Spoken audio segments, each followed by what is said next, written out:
abres camino, cumples promesas, luz en tinieblas, mi Dios, así eres tú. Milagroso, abres camino, cumples promesas, luz en tinieblas, mi Dios, así eres tú.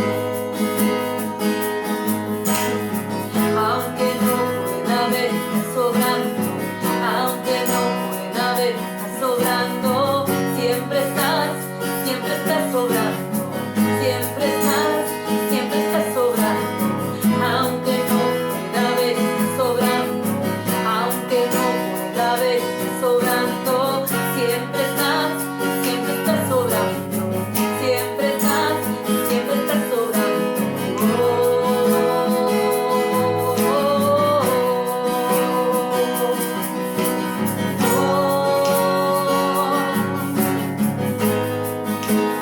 Y te llamamos milagroso, abres caminos, cumples promesas, luz en tinieblas, mi Dios, así eres tú. Milagroso, abres caminos, cumples promesas, luz en tinieblas, mi Dios, así eres tú. Así eres tú.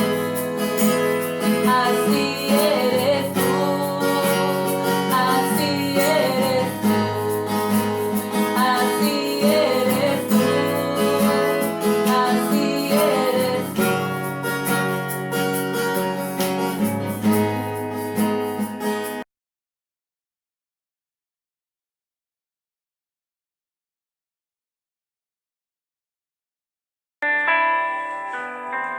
Dios te bendiga en este día. Es una bendición estar juntos para adorar el nombre del Señor. Es un gozo para mí poder estar en este día y poder dedicar para meditar la palabra del Señor. Es una bendición. Es una bendición estar juntos, aunque sea de manera virtual, meditando en las cosas del Señor, meditando la palabra del Señor. Dios tiene cosas tan preciosas para nosotros, tanta riqueza en su palabra, que hoy es un motivo de gozo poder reunirnos virtualmente para meditar la palabra del Señor. Estaba en nuestro corazón el deseo de comenzar a compartir con ustedes una serie de meditaciones o estudios acerca de la carta de Pablo a los Efesios. Una carta muy preciosa, una carta llena de riqueza doctrinal y práctica para nuestras vidas. Ese fue el deseo que puso el Señor en nuestro corazón y esperamos que por su gracia el Señor nos ayude a poder compartir con ustedes estas meditaciones, estos estudios, en la medida que el Señor nos va alcanzando su gracia. Y quería que viéramos el primer versículo de la carta de Pablo a los Efesios, y hoy lo que vamos a hacer es una pequeña introducción acerca de el contexto histórico y lo que sucedió en esa época y las circunstancias en las que Pablo escribió esta carta. Entonces yo quiero que me acompañes en la lectura de la palabra, en la carta de Pablo a los Efesios, en capítulo 1, el versículo 1, para que veas quién es el autor de la carta y a quién la escribe. Dice así la palabra del Señor, Efesios 1, versículo 1. Dice: Pablo, el apóstol San Pablo, apóstol de Jesucristo, por la voluntad de Dios, ¿a quién? A los santos y fieles en Cristo Jesús que están en Éfeso. Ya vemos quién es el autor de esta carta. No vamos a entrar en ninguna explicación muy teológica. Lo que sí podemos decir es que la mayoría de los teólogos serios, los eruditos bíblicos, entienden que el escritor de esta carta fue el apóstol San Pablo, nuestro querido apóstol San Pablo. ¿A quién está dirigida esta carta? A los hermanos de la iglesia en la ciudad de Éfeso. En la ciudad de Éfeso. Yo hice una serie de anotaciones acerca del contexto cultural de esta ciudad. Algo muy interesante desde donde el apóstol Pablo escribe esta carta. Esta es conocida como una de las cartas de la prisión. La mayoría de los estudiosos cree que el apóstol San Pablo la escribió en su primer encarcelamiento en Roma. Algunos creen que fue anterior a eso, que estuvo preso 2 años en Cesarea, pero la mayoría entiende que fue en su primer encarcelamiento en Roma, y eso lo podemos leer en el libro de Hechos de los Apóstoles, en el capítulo 28, a partir de la mitad del capítulo más o menos, desde los versículos, él tiene un encarcelamiento en una casa. Él está encadenado a un soldado romano las 24 horas del día, durante 2 años, pero dice que en esos 2 años que estuvo privado de su libertad, él pudo predicar la palabra del Señor, hablar la palabra del Señor, recibir a los que lo iban a visitar. Y algunos creen que entre uno de esos visitantes estuvo el hermano Tíquico, siervo del Señor. Y es a él a quien el apóstol Pablo le da esta preciosa carta a los Efesios, para los hermanos que él le había ministrado ya muchos años antes. Alrededor de una década antes, años más, años menos, él había estado sirviendo. Él había estado sirviendo por el periodo de 3 años. El apóstol Pablo sirvió en la ciudad de Éfeso, que es conocida como una de las ciudades más importantes de todo el Mediterráneo. Algunos creen que fue la tercera ciudad más importante en el Mediterráneo después de Alejandría y de Antioquía de Siria. Esa era la ciudad de Éfeso. Aunque no era la capital de la provincia romana de Asia, se constituyó en la ciudad más importante. Es en ese lugar, es en esa ciudad, en donde por la gracia del Señor el apóstol Pablo sirvió 3 años. Cuando nosotros leemos el libro de Hechos de los Apóstoles, capítulo 18 y 19, ahí vemos la fundación de esta iglesia. Vemos al final del capítulo 18, que es el final del segundo viaje misionero del apóstol San Pablo, cómo él hace una pasada rápida por la ciudad de Éfeso. Predica la palabra del Señor. Estaban con él Aquila y Priscila, compañeros de milicia que él había conocido en la ciudad de Corinto, y pasa por la ciudad de Éfeso y sigue su viaje hacia Jerusalén. En su tercer viaje misionero, el apóstol Pablo entra con todo, entra de lleno a predicar el evangelio en la ciudad de Éfeso, en esa ciudad que la característica, al ser una ciudad tan importante, tan cosmopolita, era el puerto más importante de Asia, el puerto, llegaríamos a decir que el puerto más importante del Mediterráneo de esa época, junto con Alejandría. Era una ciudad imponente, idolátrica, llena de cultos idolátricos a todos los dioses que usted se pudiera imaginar, pero había una característica, que la ciudad de Éfeso tenía el templo dedicado a la diosa Diana de los Efesios. Diana es el nombre romano, pero para la cultura griega era la diosa Artemisa, la misma diosa de la mitología, solo que en griego era Artemisa y los romanos la conocían como Diana. Y ese templo era conocido como una de las 7 maravillas del mundo antiguo. Algunos creen que era 5 veces más grande que el Partenón que estaba en Atenas. Y en esos cultos idolátricos sabemos que estaba relacionado no solo con la idolatría, sino también con la inmoralidad sexual, porque tenía sacerdotes y sacerdotisas que brindaban sus servicios para la adoración a la diosa, servicios sexuales obviamente. Y no solo eso, sino que sabemos que la idolatría está relacionada con el paganismo, con la hechicería, con la brujería, con la inmoralidad sexual. Ese era el trasfondo religioso, cultural y económico de la ciudad de Éfeso. En esa ciudad entra el apóstol San Pablo con su equipo misionero a predicar el Evangelio.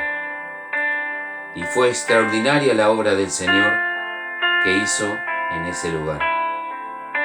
Esto me recuerda la palabra del Señor en el libro de Apocalipsis, cómo el Señor le dice a una de sus iglesias, yo no sé si no es la de Filadelfia, si mal no recuerdo, en donde el Señor le dice, yo he puesto una puerta abierta.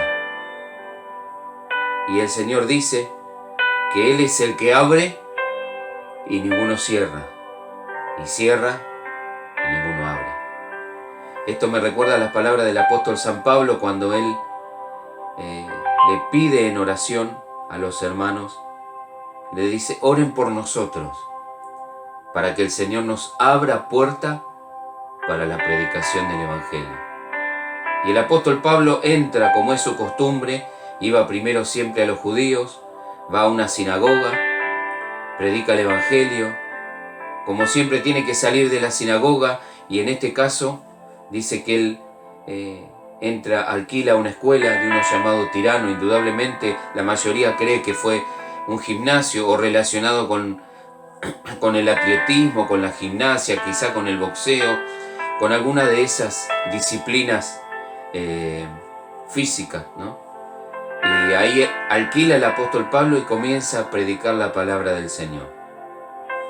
Y en el libro de Hechos de los Apóstoles, quiero que me acompañes, en el capítulo 19, unos versículos que yo marqué, resalté para que viéramos la obra del Señor. Verdaderamente, por lo menos yo puedo llamar que esto fue un avivamiento. Lo que el Señor hizo en esta ciudad fue un avivamiento genuino, un avivamiento real, un avivamiento de conversión, un avivamiento que transformó la vida. La vida impactó a la ciudad y transformó la vida de aquellos que se entregaron al Señor. Hechos capítulo 19, desde el versículo 16, vamos a leer. Hechos 19, 16.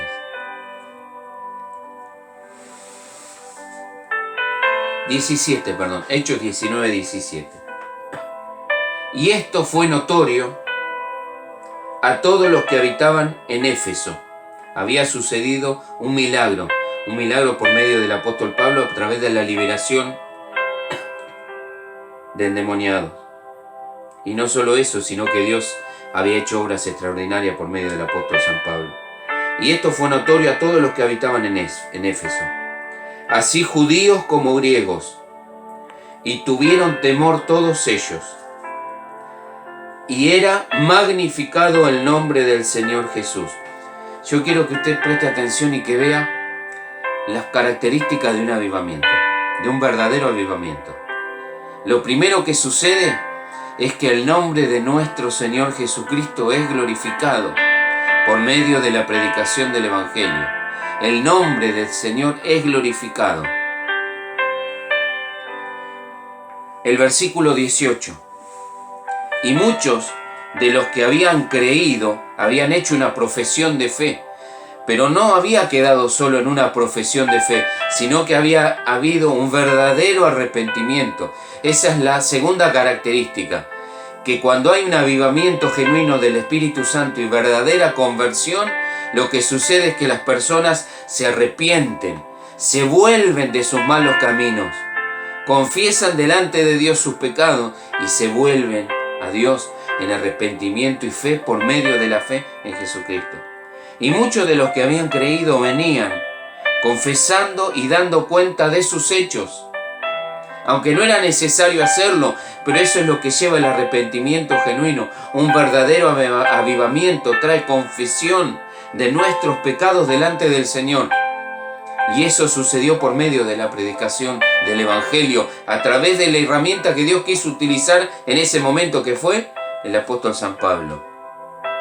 Asimismo, dice el versículo 19, asimismo, muchos de los que habían practicado la magia trajeron los libros y los quemaron delante de todos. dijeron, esto me recuerda a lo que el apóstol San Pablo le dijo a los corintios.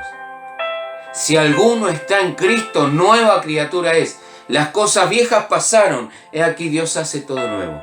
Y los libros de brujería, de hechicería, de magia, que estaba relacionado con el culto idolátrico en el cual se celebraba y que dominaba y era lo que reinaba en la ciudad, cuando ellos fueron trasladados de las tinieblas a la luz del Señor, ellos se despojaron de esas viejas obras, viejas costumbres, lo que lo relacionaba con su vieja vida. Esto es un verdadero avivamiento.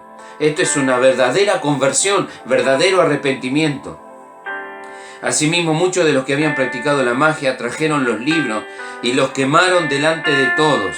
Y hecha la cuenta de su precio, o sea, yo me imagino lo que habrán sido montañas de libros de brujería, de magia negra, de hechicería, de pócima, todo lo que usted quiere imaginar relacionado con la idolatría, la inmoralidad, la brujería.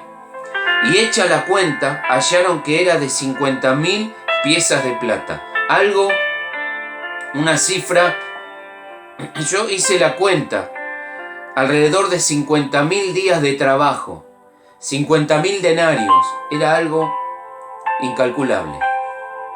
Y mire cómo cierra, por lo menos hasta donde yo quiero leer, el versículo 20. Dice, así, en la ciudad de Éfeso, así crecía y prevalecía poderosamente la palabra del Señor. ¿Por qué prevalecía y crecía la palabra del Señor? Porque había verdaderas conversiones, verdadero arrepentimiento, verdadera fe, fe en el Señor Jesucristo. Confesión de pecado, volverse, verdadera metanoia. La palabra arrepentimiento es metanoia, metanoeo, cambio de mente, cambio de actitud, cambio de manera de pensar. Por eso cuando ellos se despojaron de su vieja vida, lo primero que hicieron fue todo lo que estaba relacionado con su vieja manera de vivir, lo quemaron. Se despojaron de ello. Es como aquel que se convierte al Señor, ese que es borracho y se convierte al Señor. Y el Señor lo libera de la esclavitud de la bebida y dice, Señor, vos me hiciste libre. Y como un símbolo de esa conversión agarra todas sus botellas de bebida, de alcohol, y las rompe y dice, Señor, desde ahora soy una nueva persona, soy una nueva criatura. Ese es el verdadero arrepentimiento. Y eso es lo que sucedió en esta maravillosa y preciosa ciudad de Éfeso. Tanto es así que se convirtió en una de las iglesias más importante de todo el Nuevo Testamento. Tanto es así que una generación después, aún nuestro Señor Jesucristo le tiene que enviar una carta por medio del apóstol Juan, llamándolos a volverse a ese primer amor. Volver a ese primer amor que se había manifestado en esta conversión, en este surgir de la iglesia del Señor en esa ciudad. Y esto a nosotros nos tiene que llevar a meditar en esta introducción que estamos viendo acerca de nuestra vida. Ese impacto que tuvo el Evangelio en nuestra conversión inicial, cuando nos volvimos al Señor en arrepentimiento y fe. Cómo el Señor a veces nos tiene que despertar y nos tiene que recordar de dónde el Señor nos sacó. Y para levantarnos nuevamente y volvernos nuevamente hacia Él y despertar ese primer amor que teníamos. Porque es muy evidente.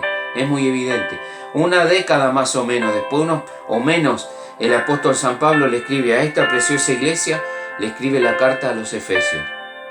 Y varias décadas después, casi una generación después de su fundación, nuestro Señor Jesucristo le tiene que enviar, por medio del apóstol Juan, de los ancianos que estaban en Éfeso, recomendaciones llamándolos a volverse, llamándolos al arrepentimiento, a recordar de dónde el Señor los había sacado. Y esto tiene una enseñanza, esto tan sencillo, tiene una enseñanza para nosotros, práctica, ahora, ya mismo.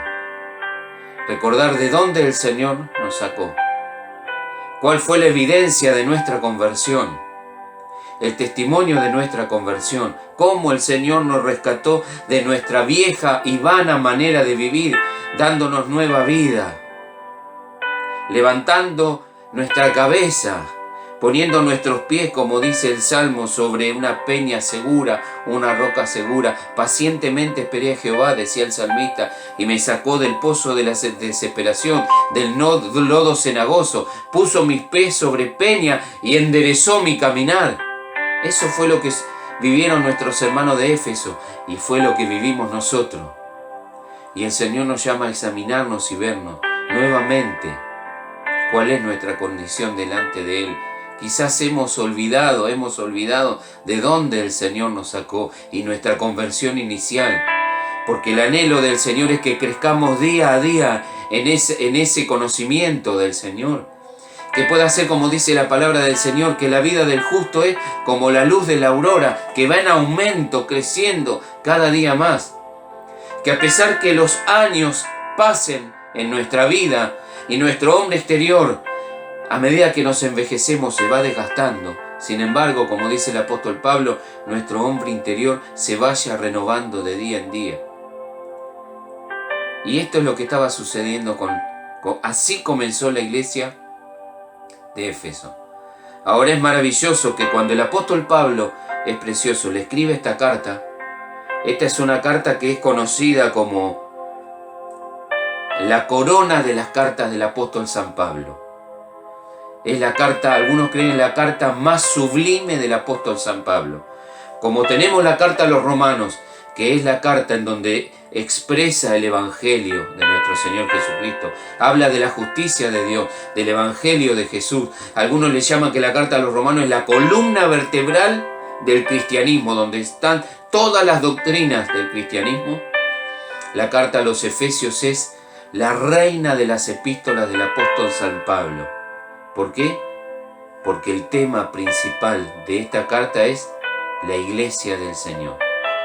Y la mayoría de los eruditos entienden que no hay temas que hay que corregir, que no está escrita puntualmente para corregir, sino que es una carta de aliento para la iglesia del Señor.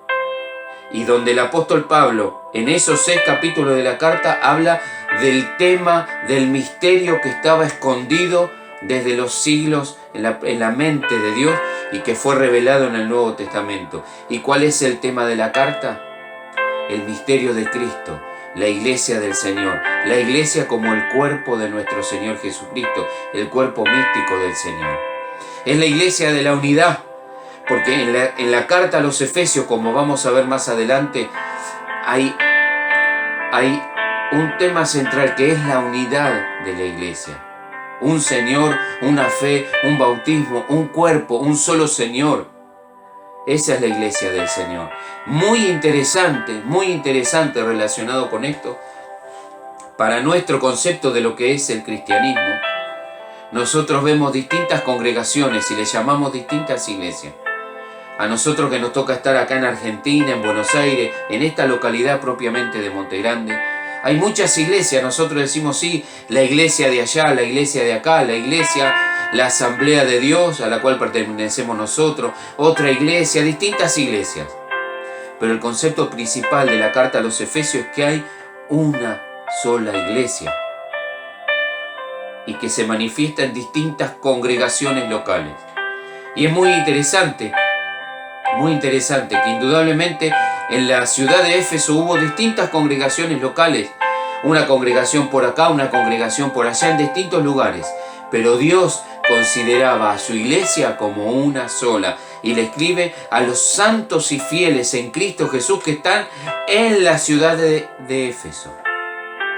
Y eso es extraordinario, eso es maravilloso, porque eso es lo que Dios tiene en su mente.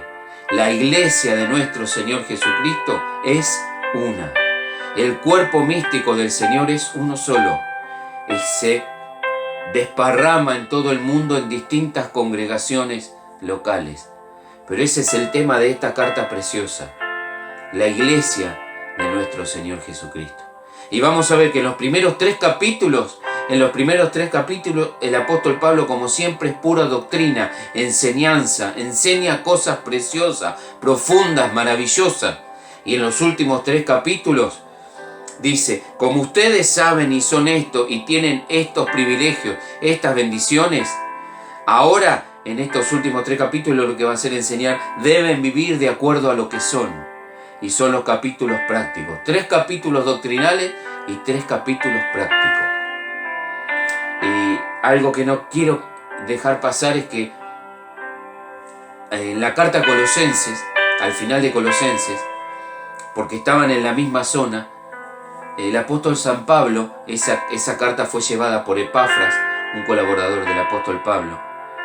El apóstol Pablo dice que esta carta sea leída, hablando de Colosenses, a la iglesia que está en la Odisea. Y la carta que envió a la Odisea sea leída en Colosas. O sea, que las cartas se intercambien y las enseñanzas que Pablo tiene se puedan enseñar en las dos iglesias, en la ciudad de Colosas y en la ciudad de la Odisea. Que se enseñe cada una en su ciudad y luego se envíen las cartas, porque la doctrina es para todas las iglesias. Bueno, algunos eruditos creen que esta carta a los Efesios puede haber llegado a ser la carta a la Odisea, pero son todas especulaciones. Lo que sí ha sucedido es que se han encontrado manuscritos de esta carta a los Efesios, en los cuales en el encabezamiento no dice carta a los Efesios, sino que se dejaba en blanco. ¿Por qué? Porque entonces se podía utilizar a la ciudad en la que fuera destinada. Por eso algunos eruditos entienden que la carta a los Efesios fue una carta circular, lo que ahora en el romanismo se llama una encíclica, una carta que circula por distintos lugares. Bueno, algunos creen que la carta a los Efesios, como es la carta de la iglesia, es una carta destinada a todas las congregaciones de Asia. Es muy interesante también que cuando uno lee el libro de Apocalipsis, cuando uno ve las cartas a las 7 iglesias que están en Asia, es muy interesante notar que la primera iglesia a la cual está dirigida una carta del Señor es la iglesia de Éfeso. Y es interesante que en el tiempo en que se escribió, en el primer siglo, el correo romano, la distribución del correo comenzaba siempre por la ciudad principal, que en este caso era la ciudad de Éfeso, y después seguía el orden cronológico, el orden de distribución que nosotros vemos en el libro de Apocalipsis, las 7 iglesias: Éfeso, Esmirna, Pérgamo, Tiatira, Sardis, Filadelfia, la Odisea. Ese era el recorrido que tenía el correo imperial. Entonces no es de extrañar que Éfeso, al ser una carta universal, algunos manuscritos no tengan en el encabezamiento la ciudad de Éfeso. ¿Por qué? Porque se podía poner la iglesia que congregaba en tal ciudad. Es como si a nosotros que estamos acá en Buenos Aires, en la localidad de Monte Grande, nos venga una carta dirigida en blanco. Entonces, cuando viene a nuestra ciudad, se pone carta a los hermanos que están en Monte Grande. Y eso es extraordinario, porque la riqueza que tenemos en la epístola a los Efesios es para nosotros también. Y eso es maravilloso, queridos hermanos, amados en el Señor. Entonces hemos podido ver, creo que hemos visto tantas cosas maravillosas que el Señor ha hecho. Estoy leyendo de todo lo que había notado, cómo el Señor obró de una manera extraordinaria en esa ciudad. Quiero que podamos terminar esta breve introducción leyendo nuevamente estos versículos. Estos versículos acerca de lo que es un verdadero avivamiento. En Hechos 19.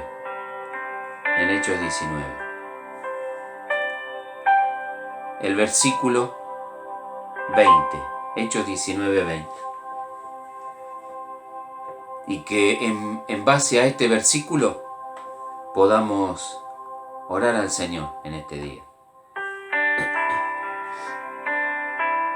Algo que no comenté, pero todos ya lo conocemos, que hubo un alboroto muy grande porque el impacto de la predicación del Evangelio, eso lo podemos ver a partir del versículo 23 de Hechos 19, el alboroto en Éfeso, cómo por medio de la predicación del Evangelio, del avivamiento, todos los que dejaron de adorar ídolos, afectaron a la fabricación de ídolos de ese tiempo, ¿no? Ahí tenemos a Demetrio, que era el líder del sindicato de esa época, de los que hacían templecillos de Diana, o sea, pequeños templos de recuerdo, y bueno, eso trajo un alboroto muy grande. Pero a pesar de eso, la iglesia comenzó a consolidarse, y creció, y creció, y creció, y se transformó en una de las iglesias más importantes del Nuevo Testamento del primer siglo. Tanto es así que la mayoría de los historiadores y eruditos bíblicos entienden que cuando Pablo se despide, después de 3 años de trabajar en esa ciudad, predicando el Evangelio, levantando congregaciones en distintos lugares, instituyendo ancianos, predicando el Evangelio, enseñando la palabra del Señor.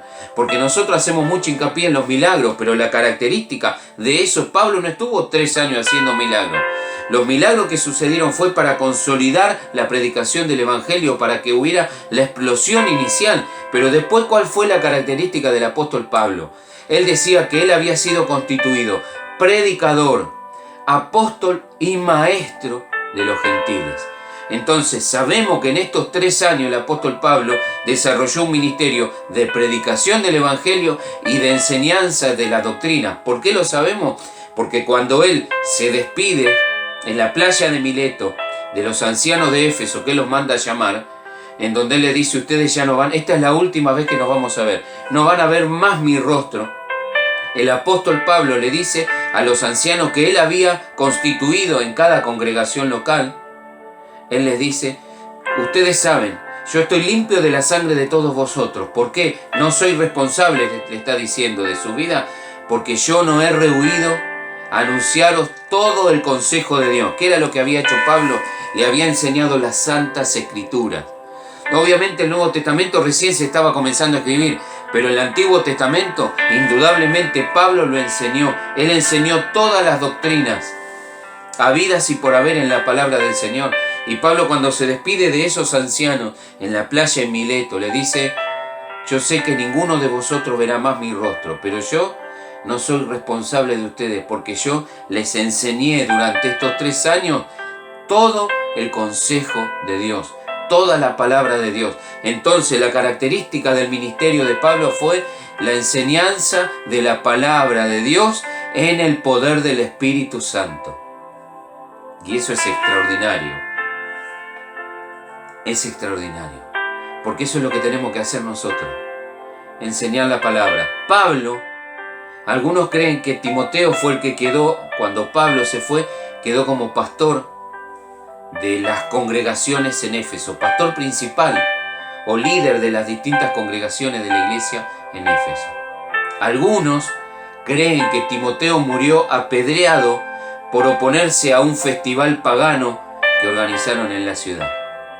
Y Pablo, dándole sus consejos a su amado hijo Timoteo, le dijo: te insto delante de Dios que prediques la palabra, que instes a tiempo y fuera de tiempo. Enseña, corrige, reprende, redarguye, traza bien la palabra, enseña con toda paciencia y doctrina. Eso es lo que debemos hacer nosotros, porque fue consejo de Pablo a su amado hijo Timoteo: enseña la palabra, llenate de la presencia del Señor, llenate del Espíritu Santo, viví una vida llena del Espíritu y predica la palabra, habla la palabra del Señor. Entonces quiero que terminemos con este versículo de Hechos 19:20. Así crecía y prevalecía poderosamente la palabra del Señor. ¿Por qué sabemos que había poder manifiesto? Nuestra mente enseguida se va a los milagros. Pero ¿sabés cuándo nosotros vemos que está creciendo poderosamente? Cuando hay poder de Dios, cuando vemos la salvación de las almas. Cuando vemos a los perdidos ser trasladados de las tinieblas a la luz admirable del Señor. Cuando vemos a los pecadores arrepentidos, con convicción de pecado, confesando delante de Dios sus pecados y volviéndose a Él en arrepentimiento y en fe. Cuando vemos eso, esa obra, en cualquier lugar, en cualquier congregación, en cualquier ciudad, podemos decir que verdaderamente hay poder de Dios. Por eso Pablo a los romanos le dijo, no me avergüenzo del Evangelio, porque es poder de Dios para salvación, para conversión, para trasladar a los pecadores, a los muertos, a la vida, a los esclavos del pecado, a la luz del Evangelio del Señor, a la vida misma del Señor. A los que andan en una vieja manera de vivir, a una nueva manera de vivir. ¿Cuándo crece poderosamente? ¿Cuándo hay poder de Dios? Cuando vemos a las personas hechas una nueva creación. Como el apóstol Pablo dijo en su segunda carta a los Corintios, si alguno está en Cristo, nueva criatura es. Las cosas viejas pasaron. He aquí todas son hechas nuevas. Y es maravilloso saber lo que el apóstol Pablo le pedía cada vez que tenía oportunidad a los hermanos. Oren, oren, oren para que el Señor nos abra puerta para la predicación de la palabra. Oren, oren para que el Señor nos abra puerta, para que la palabra de Dios corra como un reguero de pólvora, que comience acá y no sabemos dónde va a terminar. Porque la palabra de Dios es la dinamita de Dios, la dinámica de Dios para traer salvación y vida eterna.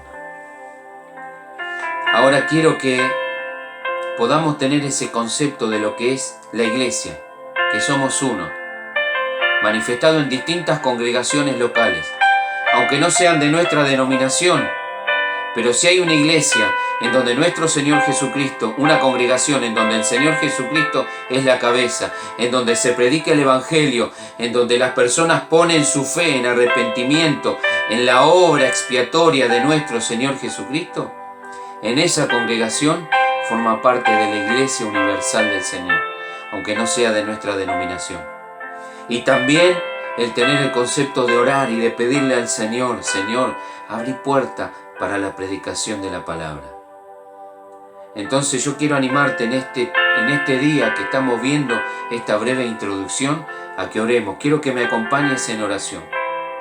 Primeramente quiero decirte a vos que si estás escuchando este pequeño mensaje y te podés identificar con esas personas que hace 2000 años se encontraron con el Evangelio de Jesús, pero todavía no fuiste transformado, todavía estás esclavo de tantas cosas que la palabra de Dios habla, esclavo de la inmoralidad, esclavo de la idolatría, esclavo de la hechicería, esclavo de la brujería, esclavo de cuánta cosa la palabra de Dios condena, que en esta mañana vos puedas clamar pidiendo el auxilio de nuestro Señor Jesucristo, arrepintiéndote de tus pecados, porque la palabra de Dios a eso le llama vana manera de vivir. Es pasajera, perece, y un día la palabra de Dios dice que vamos a tener que dar cuenta delante de nuestro Señor Jesucristo. Pero la palabra de Dios dice que hay un trono abierto ahora para que puedas acercarte, creyendo el mensaje del Evangelio, que te va a dar nueva vida, te va a dar un nuevo sentido, una nueva orientación para vivir para Dios, para vivir para Jesús, llamándote al arrepentimiento, cambiando tu manera de pensar y de vivir. Y para los que somos creyentes, que en este día podamos orar juntos, pidiendo al Señor que podamos tener ese concepto de unidad y pedirle al Señor también que el Señor abra puertas, siga abriendo puertas para la predicación del Evangelio, que podamos ver verdaderos avivamientos. Te pido que me acompañes en este día orando al Señor y diciéndole, Señor, por favor, en el nombre de Jesús, que nuestros ojos puedan ver un verdadero avivamiento que traiga arrepentimiento y fe en el Señor Jesucristo. Vidas cambiadas, vidas transformadas, vidas trasladadas de las tinieblas a la luz admirable de Jesús. En este día te pido que cierres tus ojos si querés acompañarme en oración y oremos a nuestro Dios, a nuestro Padre Celestial. Señor, te doy gracias en esta mañana, en este día glorioso por tu maravillosa palabra. Gracias, Señor, por esta breve introducción que hemos podido compartir. Es tan extraordinaria tu palabra.